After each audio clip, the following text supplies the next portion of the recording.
मैं क्या कहूँ कि मुझे सब्र क्यों नहीं आता। मैं क्या करूँ कि तुझे देखने की आदत है। तुम घर का दरवाजा खोलते हो, चारों तरफ बेहद शांति है। तुम्हारे पापा को काम करने नहीं जाना है और पूरा परिवार साथ में है, और ना ही तुम्हें स्कूल जाना है। आखिर किस समय में आ गए हम। तुम्हारा अलार्म बज चुका है, तुम्हारी मम्मी तुम्हारे लिए खाना लेकर आ रही हैं, और तुम अपना फोन उठाते हो अपने फेवरेट क्रिएटर की वीडियो देखने के लिए, मगर जिसकी तुम्हें उम्मीद थी वो चीज आती ही नहीं। ऐसा करते करते पूरे 8 महीने गुजर जाते हैं, और आज है 1 मई 2022, जिस दिन उज्ज्वल अपने चैनल पर स्ट्रीम करते हैं हीरोब्राइन SMP इज बैक। तुम एकदम खुश हो जाते हो और स्ट्रीम देखने बैठ जाते हो, और सबको वेट होता है अगले स्ट्रीम का, मगर किसे क्या पता कि इसका यही अंत है। तुम हकीकत नहीं हो, हसरत हो। तुम हकीकत नहीं हो, हसरत हो। जो मिले ख्वाब में वो दौलत हो। 30 अप्रैल 2021, जिस दिन टेक्नो गेमर और टोटल गेमिंग मिलकर एक SMP बनाते हैं, जिसका नाम रखा जाता है हीरोब्राइन SMP। कुछ दिनों के अंदर ही माइनक्राफ्ट के जो पॉपुलर क्रिएटर्स थे सारे के सारे हीरोब्राइन SMP के अंदर आ जाते हैं। अब क्योंकि सबके पास ज्यादा से ज्यादा माइनक्राफ्ट की ऑडियंस थी, जिससे कि हीरोब्राइन SMP एकदम आसमान में पहुंच गई। सभी लोगों को मिलियंस में व्यूज आने लगे और लोगों की लाइव स्ट्रीम एकदम रिकॉर्ड तोड़ रही थी। उज्ज्वल ने इसके रिगार्डिंग एक रिकॉर्ड भी सेट किया है। तो जब वो हीरोब्राइन SMP का स्ट्रीम कर रहे थे, तब उनको अप्रोक्सीमेटली 226K का लाइव वॉचिंग आया था, जो कि Q2 में हाईएस्ट लाइव वॉचिंग है of YouTube India and 5th है ओवरऑल वर्ल्ड में। तो इससे आप लोग को एक आइडिया मिल जाएगा कि हाउ ह्यूज इट इज। इसके बाद लोग ये भी सोचने लगते हैं कि इसमें और भी क्रिएटर्स ज्वाइन करेंगे, बट सभी की उम्मीद पर पानी फिर जाता है और वे लोग अचानक से अपलोड करना बंद कर देते हैं। हीरोब्राइन SMP कब वापस आएगा? तो भाई मैं डायरेक्ट बता रहा हूँ, हीरोब्राइन SMP नहीं आएगा यार वापस, क्योंकि वो एक वाइब चली गई अभी।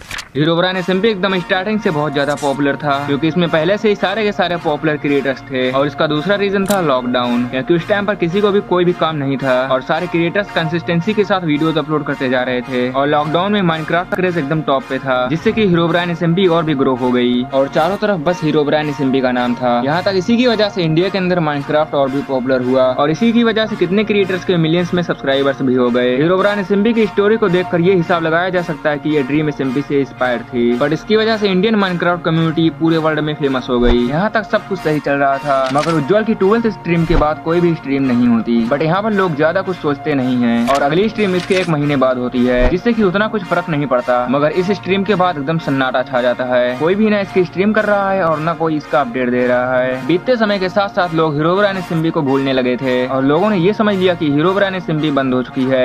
हीरोब्राइन SMP नहीं आएगा यार वापस। लेकिन 1 मई 2022 को उज्ज्वल एक स्ट्रीम करता है जिसका टाइटल था हीरोब्राइन SMP इज बैक, मगर किसी क्या पता कि रियलिटी में इसका टाइटल है the end of Herobrine SMP। मगर इस स्ट्रीम को देखने के बाद जो लोग भूल गए थे वो लोग दोबारा देखने लगे, और गजब बात यह है कि स्ट्रीम के एंड में हमें एक एंटिटी भी दिखाया गया, जिससे कि यूट्यूब पर बहुत ढेरों सारी थ्योरीज बनने लगी, और हीरोब्राइन SMP की रीच जो डाउन हुई थी वो दोबारा से ग्रो हो गई, और हमें कहा गया कि 1 जून 2022 को अगली स्ट्रीम होगी, मगर वो दिन कभी नहीं आया।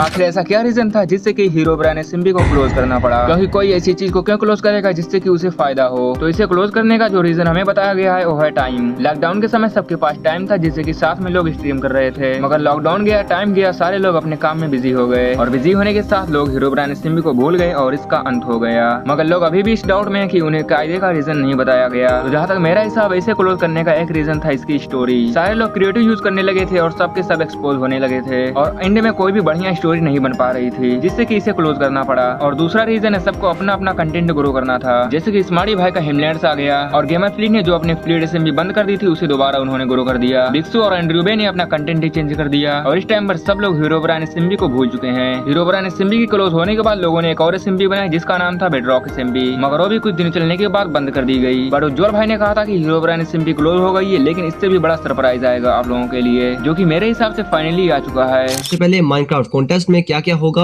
और ये कॉन्टेस्ट कैसा होगा, इसके बारे में आप लोग ब्रीफ में उज्ज्वल भाई के मुंह से ही सुन लो।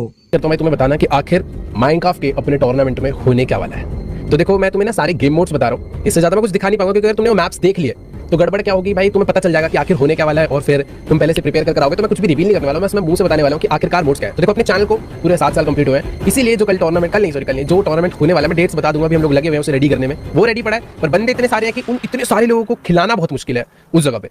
100-200 लोग आराम से खेल सकते हैं, बट भाई 1000-2000 बंदों का टूर्नामेंट में लाकर कैसे खिलाएंगे कुछ समझ नहीं आ रहा। सर्वर क्रैश हो जाएगा, वो बहुत गड़बड़ हो सकती है, मैनेज करना बहुत डिफिकल्ट है। तो इसीलिए अभी उस पर काम कर रहे हैं कि कैसे इतने सारे लोग खेलेंगे। बट हाँ, तो 7 साल कंप्लीट हुए चैनल को, 7 गेम मोड्स है। फर्स्ट गेम मोड तो भाई बहुत ही प्यारा है। समझ लो तुम में से 50 लोगों को एक जगह पे उतारा जाएगा। फॉर एग्जांपल मान लो 50 लोग हैं, उनको एक प्रॉपर सिंपल से एक बेस पे उतारा जाएगा, छोटा सा होगा एकदम, चारों तरफ दीवार होगी, तुम कहीं बाहर नहीं जा सकते।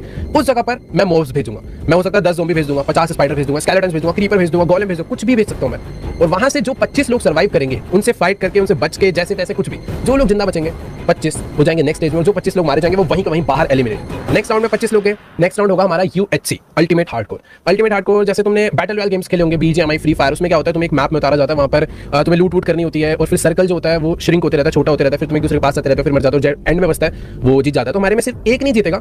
यहाँ पर क्या होगा, आधे लोग, मान लो 25 है तो 25 का आधा तो वैसे प्रॉपर नहीं हो सकता, बट हाँ जैसे ही वहां से 15 लोग मरेंगे, वहां से सीधा बाहर, और जो नेक्स्ट 10 लोग हैं वो जाएंगे अगले राउंड में। और फिर उसका अगला राउंड है वो होने वाला है मेज का। थोड़ा सा शफल हो सकता है ऊपर नीचे, वहां पे मेज बनाई जाएगी, तो तुम्हें से बस बाहर निकलना है। तो जो 5-10 लोग पहले बाहर निकल गए वो जाएंगे नेक्स्ट राउंड में। फिर उसके बाद जो नेक्स्ट राउंड होने वाला है वो तो भाई और भी ज्यादा तगड़ा होने वाला है, क्योंकि वहां पे तुम्हें करना होगा पार्कोर, तो वो बहुत डिफिकल्ट होने वाला है। और इसका जो नेक्स्ट राउंड है वो सरप्राइज है, वो भी मैं नहीं बता सकता, क्योंकि फिर तुम थोड़ी उसके हिसाब से बहुत ज्यादा प्रैक्टिस कर लोगे। वो समझ लो एक तुम्हें कमरों में बंद करा जाएगा और तुम्हें कुछ ना कुछ, वो एक टाइप से बिल्ड चैलेंज है, तुम्हें बिल्ड करके टॉप तक पहुंचना है। तो बेसिकली ये जो पूरा टूर्नामेंट है ना, ये ऐसा टूर्नामेंट है कि जिसको माइनक्राफ्ट की अच्छे से A to Z चीज, ऐसा नहीं कि कोई PvP में तगड़ा है तो वो जीतेगा, मतलब तुम्हें हर एक चीज में तगड़ा होना पड़ेगा। PvP में माइनक्राफ्ट की नॉलेज होनी चाहिए, पूरी सब चीजें आनी चाहिए, क्योंकि लास्ट राउंड PvP बैटल होने वाला है। तो देखते हैं वहां तक कौन पहुंचता है, बट जो भी ओवरऑल मजा बहुत आने वाला है। इसको ऊपर लाइव स्ट्रीम भी करेंगे, इस पे वीडियो में भी डालेंगे, और विनर को मिलने वाले प्राइजेस, और जो टॉप 3 प्लेयर्स हैं उनके साथ हम लोग एक और माइनक्राफ्ट वीडियो बनाएंगे, और हो सकता है वो नेक्स्ट माइनक्राफ्ट के टूर्नामेंट में फ्री पार्टिसिपेट सब कुछ मिलेगा। वेल गाइस, ये वीडियो बनाने में बहुत ज्यादा टाइम लग चुका है, इसीलिए बिना सोचे इस वीडियो को लाइक कर दो, और अगर अभी तक मेरे अदर्स चैनल को सब्सक्राइब नहीं की हो तो जाकर कर लो। बाय द वे, ये रही 2 बढ़िया वीडियो, अगर आपने उसे नहीं देखा है तो जाकर देख लो, एक नंबर की मजा आ जाएगा।